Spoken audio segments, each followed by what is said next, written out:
Ration కార్డుల విషయంలో సంచలనాత్మకమైనటువంటి చర్యలు తీసుకున్నారు. స్మార్ట్ కార్డు లైక్ మన ATM card, credit card, debit card టైప్లో ఉండేటటువంటి సైజు కార్డులు పంచుతున్నారు.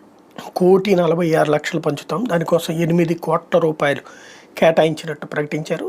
డిస్ట్రిబ్యూషన్ కూడా ప్రారంభమైంది. అయితే అందరికీ ఇస్తారా, ఈ సందేహమే ఇక్కడ వెంటాడుతుంది. ఎందుకంటే కుక్కని చంపాలన్నప్పుడు పిచ్చి కుక్క అని ముద్ర వేయాలన్నట్టు, పెన్షన్లు ఎత్తేయాలన్నప్పుడు బోగస్ అన్నటువంటిది. 40% అలా వైకల్యం ఉంటేనే దాని కిందన వర్తిస్తుంది అని చెప్పేసి 40% మంది ఇప్పుడు నిజమైనటువంటి వాళ్ళల్లో అందులో 1% ఏమన్నా తేడా ఉంటే తీసేయచ్చు. బట్ టోటల్గా 40% అనేటటువంటిది నీ ప్రభుత్వం యొక్క విధానం. కానీ 5% అంగవైకల్యం ఉన్నా సరే అంగీకరించరు. వాళ్ళకి ఉద్యోగాలు ఇవ్వడానికి, వ్యాపారాల్లోకి అవకాశాలు ఇవ్వడానికి, లేకపోతే గుమస్తాగిరి పని చేయించుకోవడానికి.